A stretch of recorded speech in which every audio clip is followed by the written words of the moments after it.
বলো। আমি বাচ্চাকে অ্যাবর্শন করব। অদ্রিজা ভয় নিয়ে তাকিয়ে আছে মৃন্ময়ের দিকে, কিন্তু হুট করে মৃন্ময় রেগে অদ্রিজার দিকে তাকায়। তার চোখ আগুনে চুল্লির মতো লাল হয়ে আছে। অ্যাবর্শন? কিন্তু কেন? তোমার মাথায় হঠাৎ এই কথা আসলো কেন?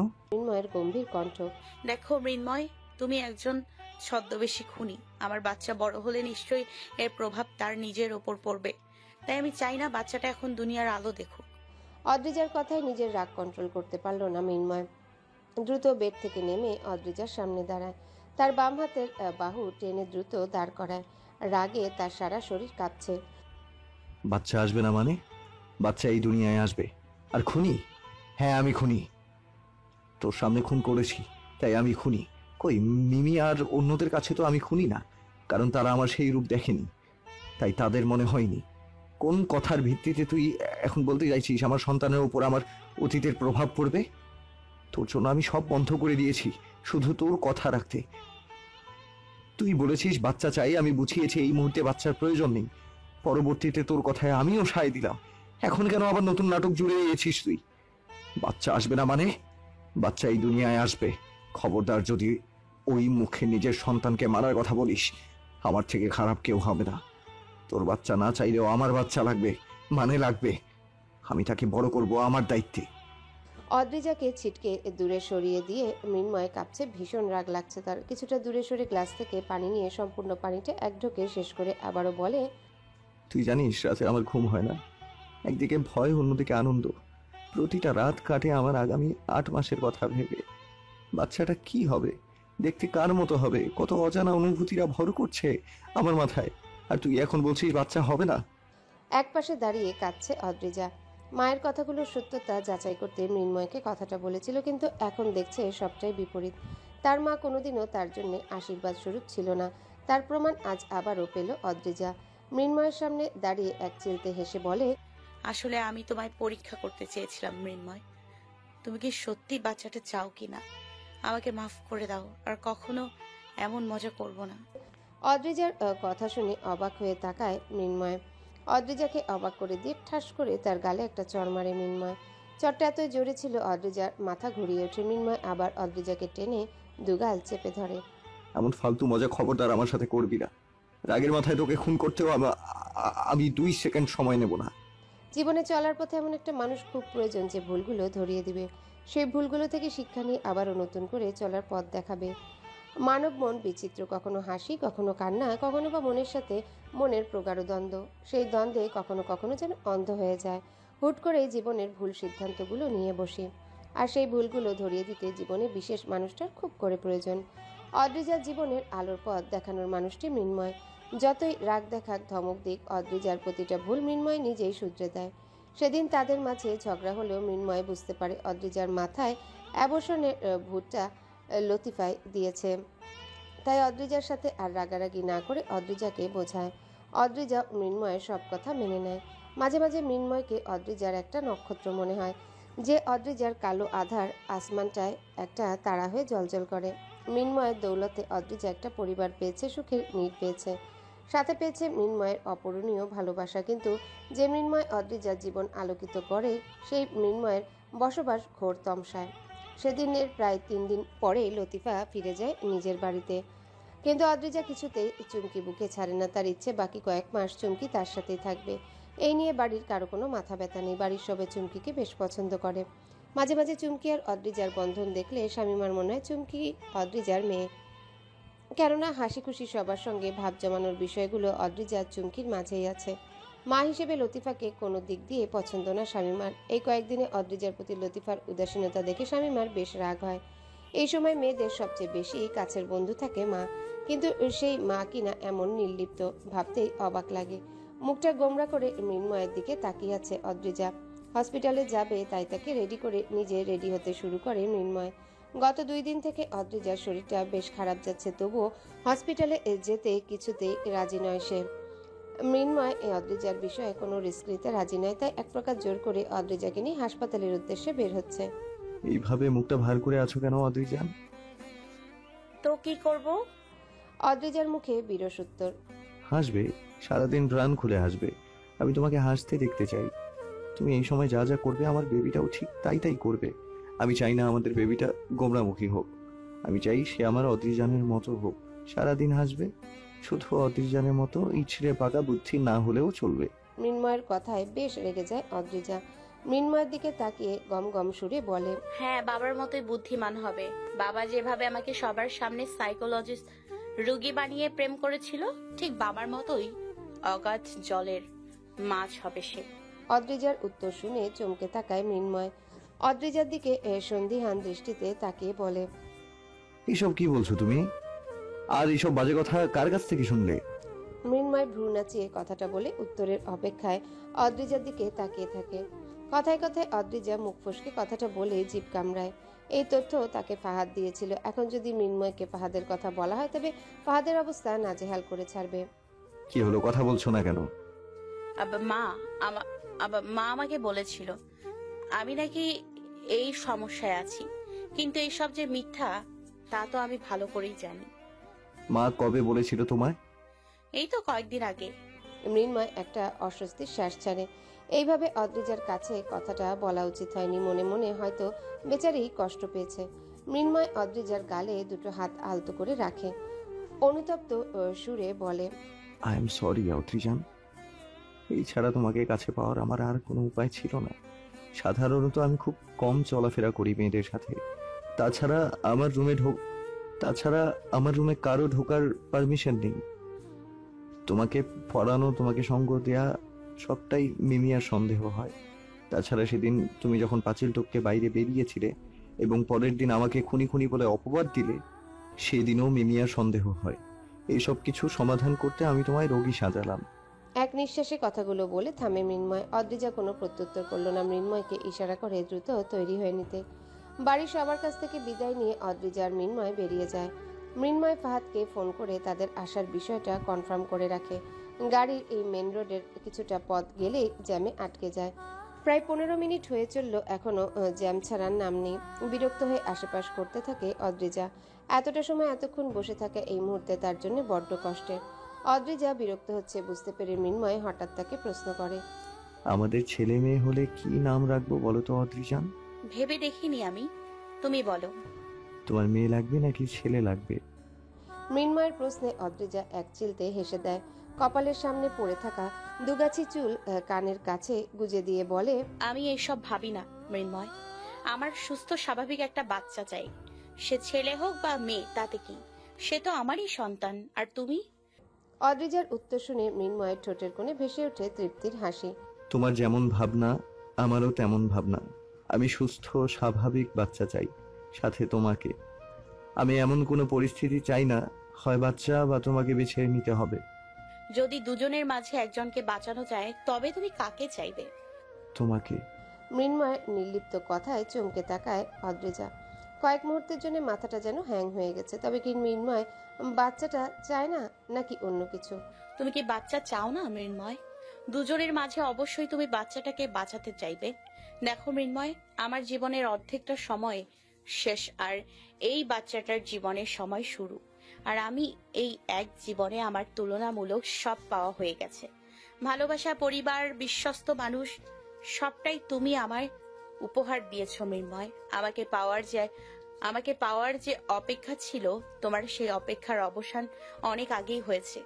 তাই আমাকে না পেলেও চলবে। তাছাড়া বাচ্চাটা যখন তোমায় বাবা বাবা বলে ডাকবে তখন তুমি মন থেকে শান্তি পাবে, ভালো থাকবে। তাই তুমি বাচ্চাটাকেই চাইবে। আমার তোমাকেই লাগবে।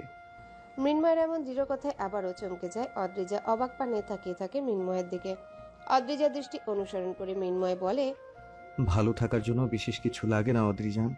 জীবনটা সংক্ষিপ্ত। এই সংক্ষিপ্ত জীবনে দৃঢ় প্রত্যয় উৎসাহ নিয়ে বেঁচে থাকার জন্য কিছু কিছু টনিক প্রয়োজন। সেই টনিকগুলো হয়তো ছোট ছোট কোনো কারণ। এই ছোট ছোট কারণগুলো নিয়ে বেঁচে থাকাটা যথেষ্ট। আর ভালো থাকার জন্য খুব বেশি কিছুর বিশেষ প্রয়োজন নেই। নিত্যদিনের সাধারণটাকেই আমরা অসাধারণভাবে গড়ে তুলতে পারি। তাই যতদিন বেঁচে থাকি আমার তোমাকেই লাগবে। তুমি নামক সুখটা আমার বড্ড প্রয়োজন, সারা জীবনের জন্য প্রয়োজন। মৃন্ময় চুপ হয়ে যায়। অদ্রিজা এখনো তাকিয়ে আছে মৃন্ময়ের দিকে। মৃন্ময়ের বুক চিরে বেরিয়ে আসে দীর্ঘশ্বাস। অদ্রিজার মুড ফিরিয়ে আনতে আবারও বলে, আমরা কোন টপিকে ছিলাম অদ্রিজান? আমাকে একটু জড়িয়ে ধরো না মৃন্ময়। অদ্রিজার হঠাৎ এমন কামনায় চমকে যায় মৃন্ময়। জ্যামে আটকে থাকা গাড়িগুলোর দিকে তাকিয়ে পরিস্থিতি বোঝার চেষ্টা করছে। কি হলো, আমায় জড়িয়ে ধরবে না তুমি?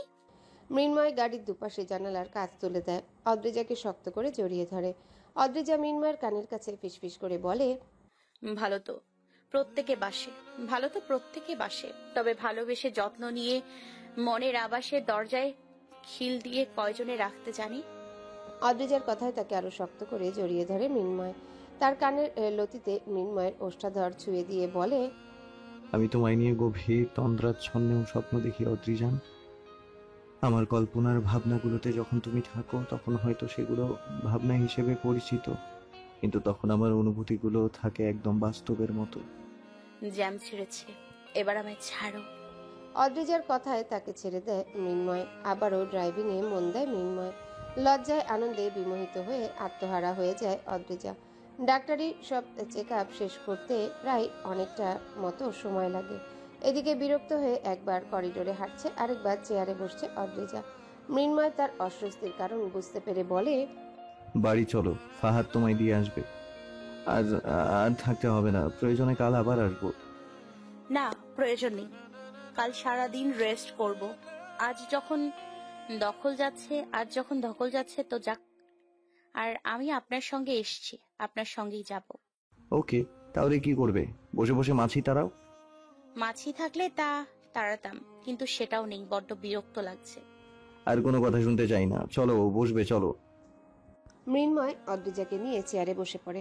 অদ্রিজা মৃন্ময়ের ঘাড়ে মাথা গুঁজে দেয়। মৃন্ময় তার অদ্রিজানকে আগলে নেয় বাম বাহু ডোরে। মৃন্ময় ফাহাদের দিকে তাকিয়ে বলে, ফাহাদ, দেখতো রিপোর্টগুলো কমপ্লিট হতে আর কত দূর? ওকে বস। এভাবে কেটে যায় আরো কয়েক মিনিট। অদ্রিজার কিছুটা দূরে একজন মহিলা তার বাচ্চা নিয়ে সিটে বসে। বাচ্চাটা দেখতে একদম গুলুগুলু গাল দুটো এদিক সেদিক নাড়িয়ে কি যেন খুঁজছে। বাচ্চাটার দিকে অদ্রিজা এক দৃষ্টিতে তাকিয়ে আছে। গোলাপি বর্ণের ঠোঁট দুটো দিয়ে বারবার হাতে 2 আঙ্গুল মুখে পুরে নিচ্ছে। মৃন্ময়কে আলতো করে ধাক্কা দিয়ে অদ্রিজা ইশারা করে, দেখুন বাচ্চাটা, মাশাআল্লাহ খুব সুন্দর, ইচ্ছে করছে ছুঁয়ে আদর করি। আমাদেরও এমন একটা বেবি হবে, তখন তুমিও আদর করবে। এখন শুধু অপেক্ষার প্রহর বাকি। আচ্ছা, আমাদের বেবির কি নাম রাখবো আমরা? ছেলে হলে তোমার নামের সাথে মিল রেখে আলভি, কেমন হয়? আর মেয়ে হলে তোমার নামের সাথে মিল রেখে মৃন্ময়ী। অদ্রিজার কথা শুনে মৃন্ময় এক চিলতে হাসে। বাহ, আমরা আমাদের বাচ্চার নামটাও ঠিক করে ফেলেছি। মৃন্ময়ের কথার মাঝে ফাহাদ তাকে ইশারায় ডাকে। ফাহাদের ইশারা বুঝতে পেরে অদ্রিজাকে রেখে ফাহাদের কাছে যায় মৃন্ময়। কিরে, কোনো সমস্যা ফাহাদ? বস, আপনি যাদের সাথে এই বছর কন্ট্যাক্ট করিয়েছিলেন মাল সাপ্লাইয়ের বিষয়ে, তারা গন্ডগোল করেছে। তাদের কথা আপনি কথা দিয়ে কথা রাখেননি। 1 বছর দিলে আপনি মাঝখানে সব ক্যান্সেল করেছেন। গোডাউনের সামনে আমাদের লোকের সাথে তাদের মারামারি হচ্ছে। বিষয়টা সিরিয়াস, রক্তারক্তি সংঘর্ষ। তুই স্পটে যা। আর একটা কথা, আমি কিছুতেই ফিরে আসবো না এই ব্যবসায়। আমাদের দিক থেকে এই ব্যবসা সম্পূর্ণ বাতিল। বাবাকে বলেছি, আমার কথায় বাবা রাজি হয়েছেন। ব্যবসাটা শুধু বাবা হ্যান্ডেল করবে, এই ব্যবসায় আমার কোনো হাত থাকবে না। তাই তাদের বলে দিবি মৃন্ময় মেহরাব আপনাদের সাথে কাজ করতে ইচ্ছুক নয়। আপনারা বরং রাগিব মেহরাবের সাথে যোগাযোগ করুন। বস। ওকে বস। ওকে বস, আমি তাহলে আসি এখন। আপনি ম্যাডামের দিকটা সামলান। যা। আরো কিছুটা সময় পর অদ্রিজা তার রিপোর্ট ডাক্তারকে দেখে সবটা কমপ্লিট করে মৃন্ময়ের সাথে বাড়ির উদ্দেশ্যে রওনা হয়। পার্কিং জোনে এলে পকেটে হাত দিয়ে মৃন্ময়ের ভ্রু কিঞ্চিত পরিমাণ কুঁচকে যায়। অদ্রিজান, আমি চাবিটা ডাক্তারের রুমে রেখে এসেছি, তুমি রিপোর্টগুলো নিয়ে দাঁড়াও, আমি দ্রুত চলে আসবো। আচ্ছা যাও, আমি অপেক্ষায় থাকবো। মৃন্ময় চাবি খুঁজতে খুঁজতে অনেকটা সময় নেয়। পরবর্তীতে জানতে পারে ফাহাদ ভুলে মৃন্ময়ের গাড়ির চাবি নিয়ে গেছে। তাই মৃন্ময় দ্রুত নিচে নেমে আসে, কিন্তু পার্কিং জোনে অদ্রিজাকে কোথাও দেখতে পাওয়া যাচ্ছে না। সেই স্থানটা বেশ নিরিবিলি। অদ্রিজা যেখানে দাঁড়িয়েছিল ঠিক সেখানেই পড়ে আছে রিপোর্টগুলো। মৃন্ময় দ্রুত রিপোর্টগুলো হাতে তুলে নেয়, চারিদিকে খুঁজতে থাকে অদ্রিজাকে। দারোয়ানকে মৃন্ময় অদ্রিজার ছবি দেখালে সে নিজেও বলে এই মেয়েটিকে বের হতে দেখেনি। অদ্রিজার ফোনটাও বন্ধ। প্রায় আধা ঘন্টা মৃন্ময় পাগলের মতো এদিক সেদিক অদ্রিজাকে খুঁজতে থাকে, কিন্তু সে ব্যর্থ। অদ্রিজা এক কথায় গায়েব। নির্জন রাতের একা পিছছাড়া রাস্তায় বেসামাল ভাবে হাঁটছে মৃন্ময়। ল্যাম্পপোস্টের আলোতে কয়েকটি কুকুর সাদৃশ্যমান। মৃন্ময় ছা দেখেই লাফিয়ে উঠে ঘেউ ঘেউ করতে থাকে কুকুরগুলো। সেদিকে তাকিয়ে মৃন্ময় বসে পড়ে রাস্তার সাইডে। তার সাথে বসে যায় ফাহাদ। দুজনের ক্লান্ত শরীর নিয়ে হাঁটু মুড়ে বসে রাস্তার সাইডে। কুকুরগুলো আপাতমস্তক দেখতে থাকে সামনে থাকা দুই মানবকে। হুট করে দলের একটা কুকুর ঘেউ করে চিৎকার দিয়ে উঠে তার সাথে বাকিগুলো সুর মিলায়। মৃন্ময় তাদের দিকে তাকিয়ে আছে ক্লান্ত চোখে। বস বাড়ি যাবেন না? অনেক রাত হলো। ফাহাদ, গাড়িতে 2টা পাউরুটির প্যাকেট আছে, নিয়ে আসো। কেন বস, কি ডিপিস আপনার? ফাহাদের একের পর এক প্রশ্নে ঘাড় ঘুরিয়ে তাকায় মৃন্ময়। মৃন্ময়ের ক্লান্ত দৃষ্টির মাঝেও যেন জমে আছে এক রাগের আভাস। মৃন্ময়ের দৃষ্টির ভাবার্থ বুঝতে পেরে ফাহাদ দ্রুত গাড়ির দিকে এগিয়ে যায়। হাতে পাউরুটির প্যাকেটগুলো নিয়ে মৃন্ময়ের হাতে তুলে দেয়। মৃন্ময় সেই পাউরুটি নিয়ে কুকুরগুলোর দিকে ছুঁড়ে মারে। মৃন্ময়ের উদাসীন দৃষ্টি দেখছে ফাহাদ। গত 2 দিনে চেহারার কি হাল করেছে ছেলেটি। এলোমেলো চুল, বাম গালের দিকে একটা আঙ্গুলের দাগ এখনো স্পষ্ট দেখা যাচ্ছে। বস আপনি আমার ফ্ল্যাটে চলুন, সেখানে আমি একাই থাকি, আপনার কোনো সমস্যা হবে না। প্লিজ বস, চলুন আপনি। আমি আমার মতো করে থাকবো ফাহাদ। তোমাকে দেখেই বোঝা যাচ্ছে তুমি ভীষণ ক্লান্ত। রেস্ট নাও, সকালে দেখা হবে। কিন্তু আপনাকে এইভাবে রেখে আমি কিছুতেই যেতে পারবো না বস। আপনি কি নতুন কোনো কৌশল আঁটছেন? আর কি কলা কৌশল আটবো আমি? শেষ ভরসার হাত ছিল পুলিশ টিম, কিন্তু পুলিশ নিজেও আদ্রিজানকে খুঁজে পাচ্ছে না। কোথায় আছে, কি করছে, আমার মাথা কাজ করছে না ফাহাদ। রাস্তার মাঝে থাকা কুকুরগুলোর খাওয়া শেষ হলে আবারও মৃন্ময়ের দিকে এগিয়ে আসে। মৃন্ময়ের হাতে থাকা আরেকটি পাউরুটি ছুঁড়ে মারে তাদের দিকে। সঙ্গে সঙ্গে দল বেঁধে কাড়াকাড়ি শুরু করে দেয় কুকুরগুলো। এই কুকুরগুলোকে তৃপ্তি করে কেন খাওয়াচ্ছি জানিস? না বস। আল্লাহর দুনিয়ায় পশু পাখির দোয়া বদদোয়া আছে। এই পশুগুলো যদি আমার জন্য সামান্য দোয়া করে, সেই উছিলায় আমি যেন আদ্রিজানকে ফিরে পাই। মৃন্ময়ের কথা শুনে তাচ্ছিল্যের ভঙ্গিতে হাসে ফাহাদ। গাঢ় একটা বিষাদের শ্বাস ছেড়ে মনে মনে বলে, সারা জীবন মানুষ হত্যার মতো নিকৃষ্ট কাজে লিপ্ত থেকে এখন এসেছেন পশু পাখির দোয়া চাইতে। বাহ, ভালোবাসা বাহ। ভালোবাসা যেমন স্বর্গীয় সুখ এনে দিতে পারে, আবার নরক সমতুল্য যন্ত্রণা উপহার দিতে পারে। অদ্রিজাকে প্রেম মৃন্ময়ের জীবনটা কিঞ্চিত পরিমাণ পাল্টালো, কিন্তু আবারও অদ্রিজা মিসিং হয়ে জীবনের মোড় কোন দিকে বাঁকিয়ে যায় মৃন্ময় সেই চিন্তায় ফাহাদের মাথা ভনভন করছে। অদ্রিজা যেদিন নিখোঁজ হয় সেদিন অদ্রিজাকে খুঁজতে খুঁজতে প্রায় সন্ধ্যা হয়ে যায়। তবুও তার সন্ধান মেলেনি। মৃন্ময় তার গার্ডদের এক এক করে বিভিন্ন দলে বিভক্ত করে। তার সব শত্রুপক্ষের আস্তানায় খোঁজ লাগায়। গুপ্তচর গার্ডগুলো আড়ালে খোঁজ করতে থাকে, কিন্তু কোথাও অদ্রিজার কোনো হদিস পাওয়া যায় না। অদ্রিজা মিসিং বিষয়টা শুনে শামীমা অত্যন্ত ক্ষেপে যায়। আগেরবার মৃন্ময়ের কিছু শত্রু অদ্রিজাকে কিডন্যাপ করে মুক্তিপণ দাবি করে, ঠিক এমনটাই মিথ্যা জানানো হয় তাকে। অদ্রিজা যেহেতু মৃন্ময়ের সাথে ছিল, মৃন্ময় তার সঠিক খেয়াল রাখতে পারেনি, তাই আবারও অদ্রিজাকে কিডন্যাপ করতে সুবিধা হয়। তাছাড়া অদ্রিজা এখন একা নেই, তার সাথে তার বেবি আছে। সেদিন রাতে এভাবে শামীমা রাগ ছাড়তে থাকে মৃন্ময়ের উপর। রাগের চুমকি মিমিয়া শান্ত করতে চাইলেও শান্ত হননি, বরং রাগের এক পর্যায়ে মৃন্ময়ের গালে চড় মেরে দেয়। সেই চরের দাগ ফর্সা গালে 2 আঙ্গুলের ছাপ বসে যায়। মৃন্ময়ের জন্মের পর থেকে এই পর্যন্ত শামীমা প্রথম সেদিন মৃন্ময়ের গায়ে হাত তুলেছেন।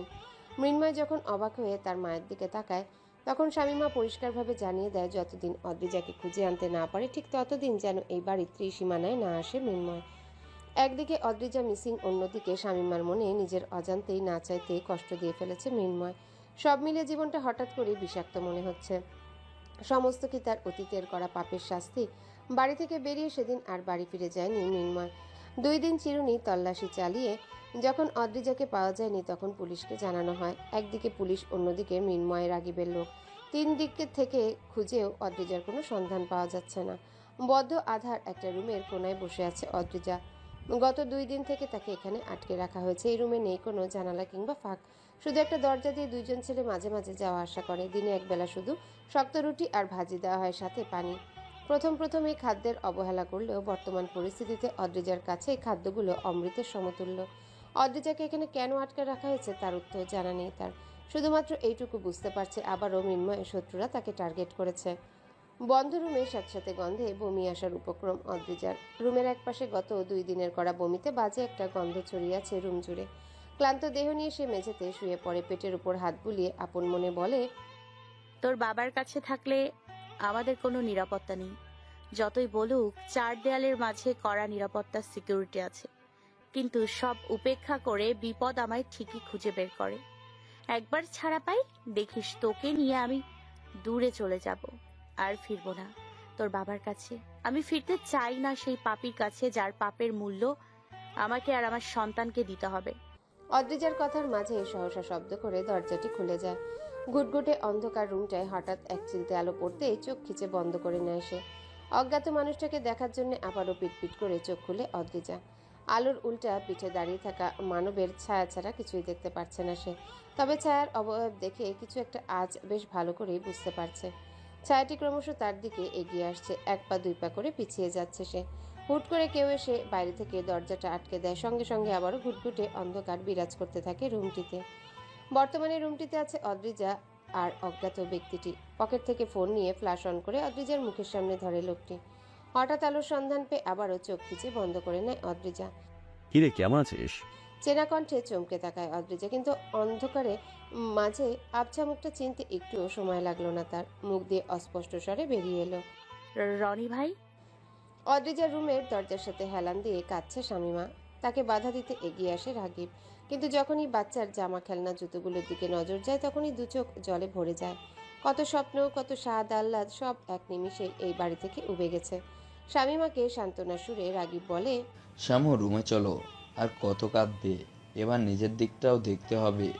মৃন্ময় ঠিক অদ্রিমাকে নিয়ে আসবে। আনতে তো তাকে হবেই। কি এমন শত্রু তোমার ছেলের? এই জীবনে কার ক্ষতি করেছে সে? আমার তো মনে হয় না মৃন্ময় কারো ক্ষতি করবে। তার শত্রুর আক্রমণে শেষ হয়ে যাচ্ছে নিষ্পাপ মেয়েটা। এর আগের বার একই কাণ্ড, এখন আবার এই অবস্থা। গতবারের কথা কি তুমি ভুলে গেলে? কত নৃশংসভাবে মেরেছিল তাদের দুজনকে। এবার যদি এমনটা হয় তবে বাঁচবে তো পেটের বাচ্চাটা? আল্লাহ না করুক বাচ্চাটার সাথে সাথে আমার মায়ের জীবনেও ইতি না টানে। তাহলে আমি না পারবো নিজেকে ক্ষমা করতে, না পারবো তোমার ছেলেকে ক্ষমা করতে। শামীমার কথা শুনে মাথা নিচু করে নেয় রাগীব। মৃন্ময়ের শত্রু বাড়ার ক্ষেত্রে রাগীবের কোনো অংশেই কম না, কেননা রাগীবের হাত ধরে মৃন্ময়ের এই পথে যাত্রা। নিজের কাছে রাগীবের নিজের লজ্জা লাগছে। দ্রুত মৃন্ময়ের রুম থেকে বেরিয়ে এসে ছাদের দিকে যায়। এই মুহূর্তে একা নিঃসঙ্গ থাকাটাই তার জন্য অতি উত্তম। হ্যালো ভাইয়া। হ্যাঁ বল। ভাইয়া তুই কি আর বাড়ি ফিরবি না? আমি যে তোদের জন্য অপেক্ষায় আছি। কথাটা বলেই চোখ বন্ধ করে নিঃশব্দে কাঁদতে থাকে মিমিয়া। মিমিয়ার প্রশ্ন শুনে ভাবলেশীন ভাবে হাসতে থাকে মৃন্ময়। যেদিন আদ্রিজানকে খুঁজে পাবো সেদিন ফিরে যাব। কিন্তু এইভাবে আর কতদিন? যতদিন না পাই। মা কেমন আছো?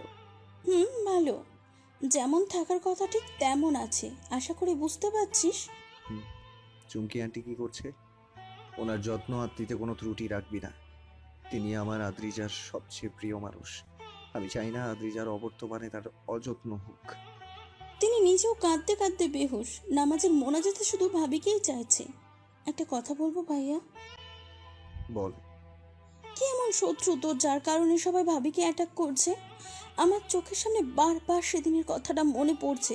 ভাবি যেদিন বলেছিল তুই নাকি কাউকে খুন করেছিস। এই কথাটা কতটুকু সত্যি আমি জানি না, তবে মিমিয়া আমি এখন রাখছি, পরে কথা হবে।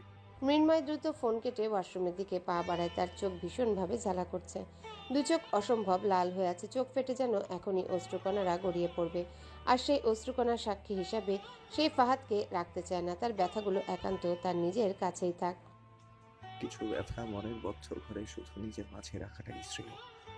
ওয়াশরুম থেকে বের হয়ে দেয়াল ঘড়িটার দিকে পরখ করে মৃন্ময়। সময় 7:26।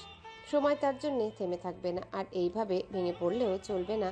যা করার অত্যন্ত দ্রুত করতে হবে। আয়নার সামনে দাঁড়িয়ে গায়ে শার্ট জড়িয়ে নেয়, একে একে বোতামগুলো লাগিয়ে চুল ব্রাশ করতে থাকে। বস কোথায় বের হবেন? রেডি হয়ে নাও, আর অপেক্ষা করতে পারবো না। আমার স্ত্রী সন্তানকে বিপদের মুখে রেখে হাত পা গুটিয়ে আমি কিছুতেই বসে থাকতে পারবো না। আমাদের যেতে হবে এক্ষুনি। বস আপনি এই প্রথম আমার বাড়ি এলেন, অথচ খালি মুখে চলে যাবেন? আমার ভীষণ খারাপ লাগবে। সকালে ব্রেকফাস্ট আমি টেবিলে রেখে এসেছি, আপনি একটু কিছু হলেও মুখে নিন। মৃন্ময় কিছু একটা ভাবলো। ওকে, আমি আসছি। Thank you boss. নিজেকে তৈরি করে ডাইনিং এর দিকে অগ্রসর হলো মৃন্ময়। আজ ভোরের দিকটায় ফাহাদের জোড়াজুড়িতে এই ফ্ল্যাটে এসেছে সে। ফাহাদ যখন প্রথম কাজে জয়েন হয় ঠিক কয়দিন পরে মৃন্ময় ফাহাদকে এই ফ্ল্যাটটা গিফট করে। এখানে একাই থাকা হয় তার। পরিপাটি বেশ শৌখিনভাবে সাজানো বাসাটার দিকে এক ঝলক তাকিয়ে মৃন্ময় ব্রেকফাস্ট করতে বসে। ফাহাদকে ইশারা করে দ্রুত বসার জন্য। ব্রেকফাস্ট করে নাও ফাহাদ, দেরি করলে চলবে না আমাদের। ওকে বস। বাহ, বাসাটা খুব সুন্দর করে সাজিয়েছো। এসব আপনারই বস। একা আর কতদিন? এবার বিয়ে শাদী করো, বয়স তো ফুরিয়ে যাচ্ছে। মৃন্ময়ের আকস্মিক কথায় বিষম খায় ফাহাদ। গলা ঝেড়ে কেশে অপ্রস্তুত ভঙ্গিতে বলে, এখনো এইসব ভেবে দেখিনি বস। ভাবো ভাবো, অনেকটা সময় আছে। পছন্দসই মেয়ে পেলে বিয়ে করে নাও, এটাই তোমার জন্য মঙ্গল। মৃন্ময়ের ফুরফুরে কথায় অবাক হয় ফাহাদ, কেননা এই 2 দিন মৃন্ময় চিন্তায় অস্থির অবস্থায় এক প্রকার পাগল হয়ে গেছিল। সেই মৃন্ময় হুট করে এত কথা বলছে। বস, আপনি কি ম্যামের মিসিং নিয়ে কোনো সমাধান পেয়েছেন? মানে হঠাৎ করে আপনাকে কিছুটা। ফাহাদের জোরানো কণ্ঠ শুনে ফিচেল হাসে মৃন্ময়। আবারও চোখে মুখে বিষাদের ছায়া নেমে আসে তার মাঝে। অতিরিক্ত চিন্তায় আমার মাথা কাজ করছে না ফাহাদ, তাই নিজেকে শান্ত করতে চাইছি, যেন মাথার জটগুলো খুব সহজে খুলে যায়। তাছাড়া এনএস ছাড়া আমাদের কে থাকতে পারে এত বড় শত্রু? শত্রুপক্ষ মানে শত্রুপক্ষ, এই পক্ষটাকে বড় ছোট না করে দেখাটাই শ্রেয়। আমরা এনএসের সম্পর্কে খোঁজ নিয়ে পড়ে আসি। এমনও তো হতে পারে শত্রু আপনার ধারণার বাইরে কেউ, হয়তো বা আপনাদের কাছে কেউ। সিসি ক্যামেরায় চেক করতে গেলেও আমরা কাউকে শনাক্ত করতে পারিনি। সবার টুপি ছিল, তাছাড়া গাড়ির নাম্বার প্লেট নিয়ে জালিয়াতি করেছে। তাই বলি কি, সব শত্রুপক্ষকে ছোট করে দেখা ঠিক নয়। ফাহাদের কথায় গভীর চিন্তায় পড়ে যায় মৃন্ময়। ভাবতে থাকে কে হতে পারে। অদ্রিজার সারা শরীর কাঁপছে, গলা শুকিয়ে কাঠ হয়ে গেছে। তার থেকেও সবচেয়ে কষ্ট লাগছে বুকের ভেতরটায়। চাপা আর্তনাদের বুকের ভেতরটা হাহাকার করছে। একটা প্রলয়ঙ্কারী ঝড় এসে উল্টে পাল্টে করে দিয়েছে তার জীবন। এতদিনের সব বিশ্বাসগুলো আজ এক নিমিষে অবিশ্বাসে পরিণত হয়েছে। রনির সাথে তখন তুমুল ঝগড়া শুরু করে অদ্রিজা। তাদের কথা কাটাকাটির এক পর্যায়ে রুমে ঢুকে লতিফা, যাকে দেখেই কলিজাটা যেন 2 ভাগ হয়ে যায় অদ্রিজার। মায়ের দিকে তাকে হু হু করে কেঁদে ওঠে, কিন্তু লতিফা তাতে কোনো হেলদোল নেই। রনিকে নিয়ে রুম থেকে বেরিয়ে যাবার কিছুক্ষণ পর ফিরে আসে। অদ্রিজার মুখ দিয়ে কোনো কথাই বের হচ্ছে না, তাকিয়ে আছে শক্ত চোখে লতিফার দিকে। তার পাশে দাঁড়িয়ে আছে রনি। কি রে অদ্রিজা, তুই কি বোবা হয়ে গিয়েছিস? মুখ দিয়ে কোনো কথা বেরোচ্ছে না কেন? বাঁচাও বাঁচাও করে চিৎকার করছ। আমাকে ছেড়ে দাও রনি ভাই, আটকে রেখে তোমাদের লাভ কি? কিছু হিসাব এখনো বাকি আছে। কিসের হিসাব? তোমার সাথে তো আমার কোনো শত্রুতার সম্পর্ক আছে বলে মনে হয় না। তোর সাথেই আছে। উল্টো মেহরাবের স্ত্রী তুই, তার দুর্বলতা তুই। যদি উল্টো প্রতিশোধের আগুনে হিংস্র হয়ে যায় তখন? অদ্রিজার দৃঢ় জবাব। তার কথায় রনি আর চোখে লতিফার দিকে তাকায়। তাদের চোখাচোখি ইশারায় হয়। মির্ম মেহেরা বর্তমান সময়ে একমাত্র আমাদের শত্রু। তোকে বিয়ে করার জন্য আমাদের সাথে খেলেছে এক জঘন্য খেলা। কি করেছে তোমাদের সাথে? তাছাড়া মা সরি, লতিফা আন্টি নিজেই তো বিয়েটা দিলেন। অদ্রিজা লতিফার দিকে আর চোখে তাকালেন। এই মহিলাকে মা বলে সম্বোধন করতে আর ইচ্ছে করছে না। লতিফার অবশ্য তাতে খুব একটা আঘাত লেগেছে বলে মনে হয় না। সে এখনো দৃঢ়চিত্তে দাঁড়িয়ে আছে। তোর কোথাও ভুল হচ্ছে অদ্রিজা। মির্ম মেহরাব তোকে কয়েকটা শর্ত দিয়ে বিয়ে করেছে। অদ্রিজা ভ্রু কুঁচকে তাকালে রনি শুরু থেকে শেষ সবটা বলতে থাকে। বিয়ের আগে যাতা করেছে মেনে নিলাম, কিন্তু বিয়ের পরের দিন তার লোক দিয়ে আমার হাতটা বীভৎসভাবে জখম করে। হাতটার এতটাই ক্ষতি হয়, দেশের বাইরে গিয়ে এর চিকিৎসা করতে হয়। দেশের ডাক্তাররা বলল এই হাতটা নাকি কেটে ফেলে দেওয়াই উত্তম। রনির কথাগুলো শুনে কিঞ্চিত হাসির রেখা ফুটে ওঠে অদ্রিজার ঠোঁটে। সে তো ভালোই করেছে, যেভাবেই বিয়ে করুক একদম ভালো করেছে। তার উছিলায় একটা পরিবার পেয়েছি, নিজের মায়ের থেকেও একজন ভালো মা পেয়েছি, বাবার আদর পেয়েছি। আর তোর হাতের এই অবস্থা কেন করেছে জানিস? আমাকে যে ধাক্কা দিয়ে ফেলে দিয়েছিলি, কাজ ভাঙার সাথে আমার হাতের যে ক্ষত হয়েছে সেই প্রতিশোধ নিয়েছে সে। মৃন্ময়ের অদ্রিজানের দিকে যে চোখ তুলে তাকায় তাকেই ছাড়ে না, আর তোকে কি করে ছাড়বে? অদ্রিজার মুখে তাচ্ছিল্যের হাসি। সে যাই করুক তোর মিন্ম, এখন তোকে কে বাঁচাবে? 3 দিন হতে চলল, কিন্তু সে তো তোকে খুঁজেই পেল না। হুট করে অদ্রিজার চোখে মুখে কালো বিষাদের ছায়া নেমে এসেছে।